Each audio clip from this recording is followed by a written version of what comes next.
जय हिंद। आप देख रहे हैं AK न्यूज। मैं तनिष्का शर्मा। तो चलिए नजर डालते हैं आज की मुख्य खबरों पर। ऑल इंडिया SC/ST रेलवे कर्मचारी एम्प्लॉयज यूनियन के आह्वान पर अजमेर में भी सभी रेलवे एम्प्लॉय यूनियन के द्वारा रेलवे के निजीकरण के विरोध में किया प्रदर्शन। रेलवे यूनियन का कहना है कि केंद्र सरकार के द्वारा रेलवे का निजीकरण करके रेलवे कर्मचारियों का शोषण करने का काम किया जा रहा है। इतना ही नहीं, जो कुछ समय पहले तक पूरे देश भर में 16 लाख रेलवे एम्प्लॉय काम किया करते थे, आज घटकर 13 लाख रह गए हैं। वहीं 90 ट्रेनों का संचालन किया गया था, अजमेर से वह भी घटकर कम कर दिया गया है।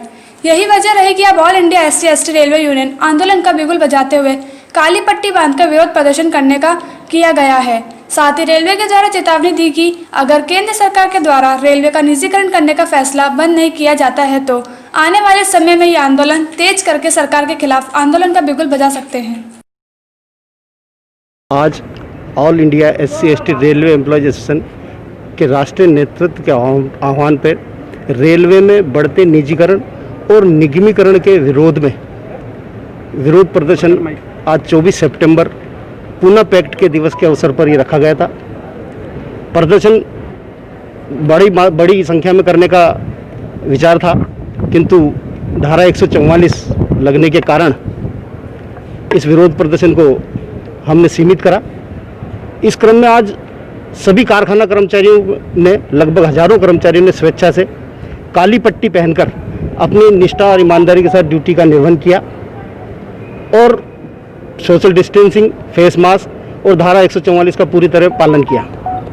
आज हमारी जो मांगे हैं,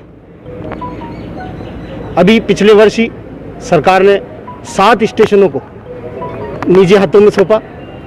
इसके अलावा 109 रूटों पर 150 ट्रेनों को निजी हाथों में सौंपने की तो पूरी तैयारी कर ली है, सौंप दिया गया है। और धीरे धीरे 16 लाख कर्मचारियों से आज रेलवे में मात्र घटकर 13 लाख कर्मचारी लगभग बचे हैं। उन्हें भी ये पूरी तरह आशंका है कि जब ये धीरे धीरे निजीकरण करते जाएंगे तो सरकारी संस्थानों का क्या होगा। जैसे BSNL बिका, जैसे एयर इंडिया बिका, वैसे ही धीरे धीरे ये रेल का पूरी तरह से निजीकरण करके और ये निजी हाथों में सौंप दिया जाएगा और बड़े बड़े व्यापारी इसको चलाएंगे। एक ही परिवार में हुआ खूनी संघर्ष। फिर एक बार थाना मलपुर क्षेत्र के धनौरीलाल मंदिर पर खूनी संघर्ष देखने को मिला। थाना मलपुरा पुलिस अपराधों पर अंकुश लगाने में नाकाम दिखाई दे रही है, जबकि एक के बाद एक गोलीकांड, लूट जैसी घटनाएं सामने आ रही हैं। बताया जा रहा है कि 25,000 रुपए को लेकर एक ही परिवार में खूनी संघर्ष हुआ था, जिसको लेकर संयमवती देवी और चमन सिंह दोनों थाना मलपुरा तहरीर देने पहुंचे, जिसमें 2 राउंड फायरिंग की गई। एक फायरिंग आकाशीय की गई और एक गोली सीधा जाकर पंकज उर्फ बनिया की छाती में लगी, जिसके कारण से वहीं पर अचेत हो गया। ये देख गांव में दहशत का माहौल पैदा हो गया। बात ये थी कि उनकी बेटी की शादी में और चमन ने और पंकज और बनिया ने पैसे दिए थे बेटी की शादी में 25,000। किसको दिए थे? राजकुमार नेमी जिनके बीच में ये विवाद हुआ है, वो पैसे लेने के लिए सुबह उसके घर गए तो अरुण के जो है उन्होंने धारदार हथियार से वार कर दिया। उनमें तो तुम में हुई और उन्होंने अरुण के जो है यहाँ जो है वो ब्लेड मार दिया। फिर उसको लेकर वो थाने चले गए, उन्होंने रिपोर्ट दर्ज कराई और बनिया और पंकज जो है अपने घर जा रहा था और उन्होंने कहा डाले तू रिपोर्ट करा के आया है। उन्होंने उसे रास्ते में रोक के और बीसा और राजकुमार ने जो है उस पर फायरिंग की। तो 3 दिन का विवाद है, एक ही परिवार है दोनों। कितने पैसों को लेकर झगड़ा हुआ? 25,000 रुपए को लेकर विवाद। रक्तदान शिविर में 150 यूनिट का रक्तदान किया गया। कोविड-19 महामारी के चलते संजीवनी रक्तदान संघ अजमेर की ओर से तीसरा रक्तदान शिविर आयोजित किया गया, जिसमें 150 यूनिट से अधिक का रक्तदान किया गया व गरीबों को रक्त प्रदान कराने की सहायता से इस शिविर का आयोजन किया गया।